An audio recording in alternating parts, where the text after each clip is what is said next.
Just talking about this new beer that the Dogfish Brewing Company, it's actually Dogfish Head Brewing Company. They put mace in it.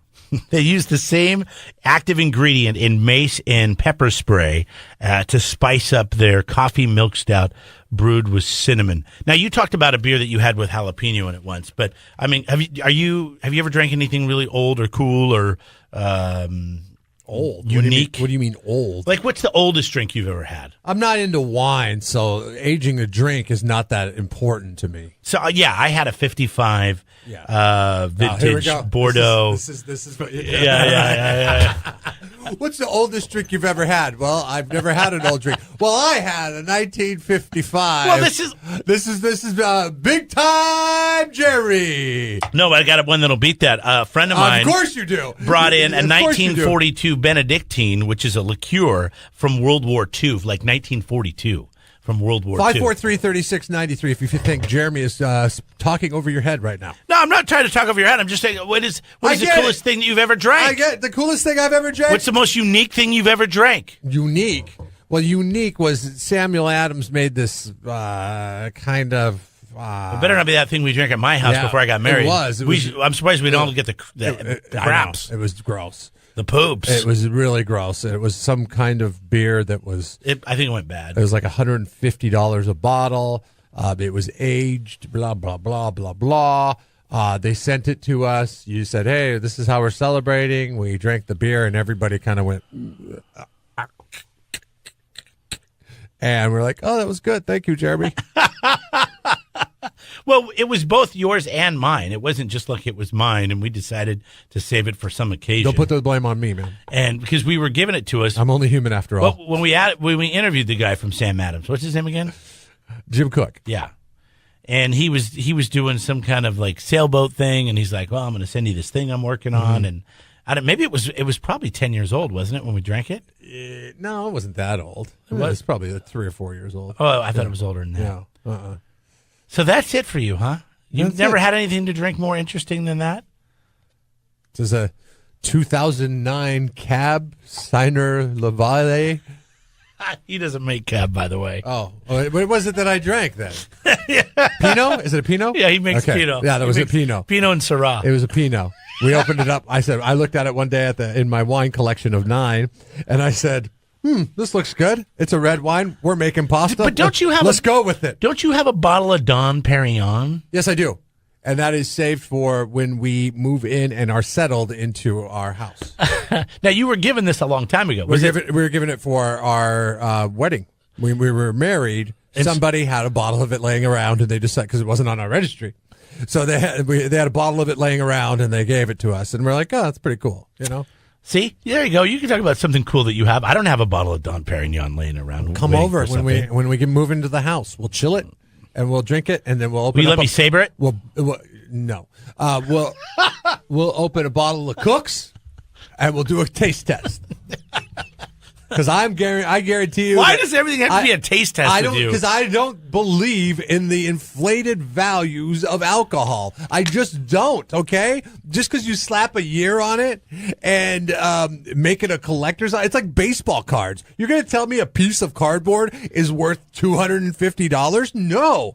I'm not buying into that crap. What is the coolest thing that you have in your liquor cabinet or, in your cellar, whatever it is? I'm sure that we can beat the Dom Perignon. Coolest thing I have is cocktails. And cocktails? Cocktails. What are cocktails? And the reason why it's the coolest thing I have is because I paid $1.99 for a half gallon of it. Stop. And it's awesome. No, I'm talking about something kind of cool. It's a something you're waiting a special malt occasion. liquor that you blend some ice into it, and you have a pina colada that is made out of basically wine, and it tastes like a pina colada. This sounds so trashy. It's like Boone's. It is trashy. Oh, Boone's I like Boone's, but Boone's isn't something cool. It is essentially Boone. It is, though, because you could get a whole half gallon of it for $1.99, depending on the time of year, at grocery outlet, and you mix it into some. But you're not waiting till you move into your house to drink this. You're drinking it now. I'm waiting for a hot day. That's what I'm waiting for.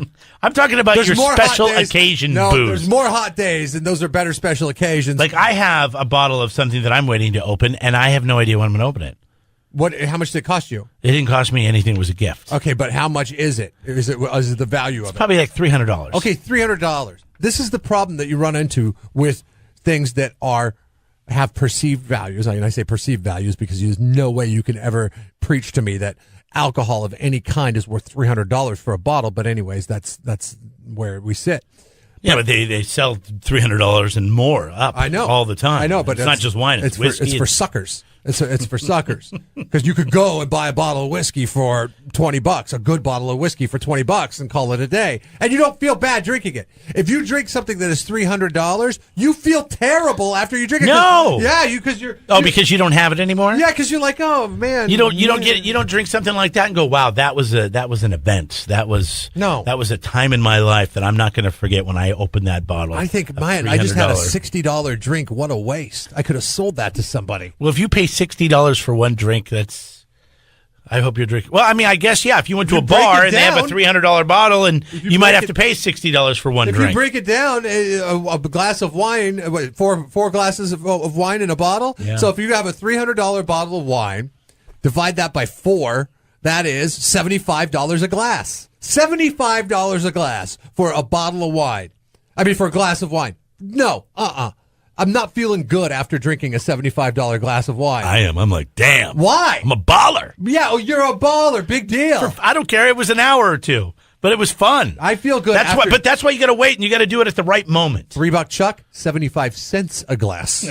Gross. I don't want to talk about $3 Chuck. 543-3693. Fine. I don't care. I feel much better drinking a 75-cent glass of wine than I do a $75 glass of wine. That's why I haven't opened it yet, because it's a lot of pressure that comes with a bottle like that. No problem. I'll open up 5 bottles of $3 Chuck and down them like they're pop. Brad writes in. He says 40-year-old Scotch. That's pretty cool. I've never had Scotch that's that old, but there is something to it, right? All Scotch is. If you're drinking the good stuff, you're drinking like a 40-year-old Macallan or something kind of like that. Oh God, the name dropping portion of the program is brought to you by.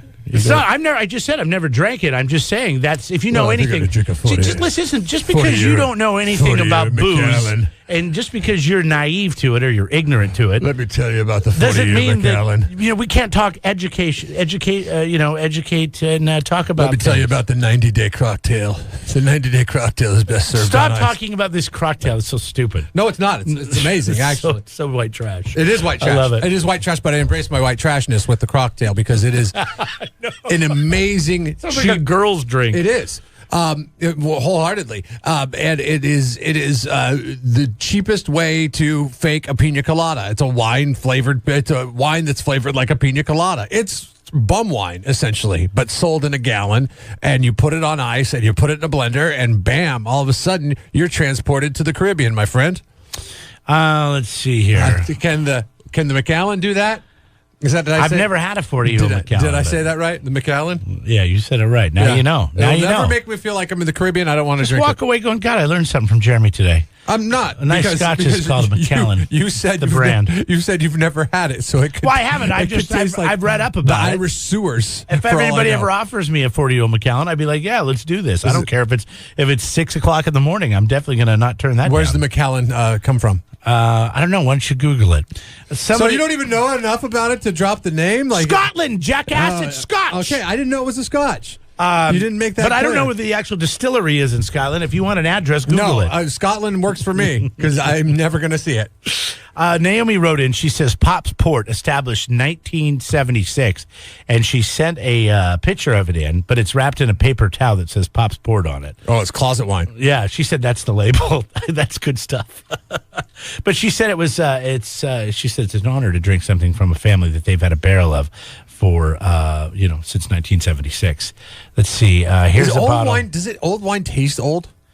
I mean, I don't think I've ever drinking a wine more than 5, 6 years old. Oh, yeah, there's definitely a different taste to it. I mean, it doesn't taste the same as something that was made dusty? Last couple of years. Does it taste like it's been in a cellar? Does it taste like your grandma's wine? Does it I mean, like I know a lot of people. It doesn't taste dusty, but it does taste vintage. It tastes, there's this. Vintage is just a nice way of saying, like, whenever somebody's trying to sell crap online, they say it's vintage because it's old. To me, there's like a black licorice type, flavor to it. But it's just light. It's not like overpowering. It's very good, depending on, I guess, if it's still good or not. I mean, if it's still good and it's an old wine. Like something from the 80s and takes on that if it's from the 80s, does it taste vintagey? Is what you're saying? Yeah, if you had something from the 80s, it would from the 90s to even early 2000s, you could have something Vintagey? that has a little vintage taste to it. A little Which just old means school. old and crappy. Yeah. No, it means old. That's what it means in the Craigslist. What do they say about circles. old people? They're old and Vintage. They said that they're vintage. I'm going to start calling my grandma that. Grandma, you're vintage. What vintage are you? Grandma, I really like your vintage look. Just old and crappy. I have a bottle of 18-year-old scotch that I got when I was 28. Didn't open it till I turned 30. It was delicious. Oh. Thank you. They didn't send a name. And James says, I think 40 years from now, some DJ will be talking about vintage Tide Pods. Did you see the meme online? I don't understand this whole Tide Pod thing, by the way. What kind of idiot puts laundry soap in God, their this mouth is the because it looks funniest like thing. candy? There's somebody posted a meme, and I wish I could give them credit, but there was a repost, so they don't deserve all the credit. But it was the funniest thing I've ever seen. It was a picture of an attic with insulation in it, and said, if you think those Tide Pods are tasty, wait till you get a load of the cotton candy up in the attic. Good morning. Jeff and Jeremy in the morning on 93.3 KZOZ.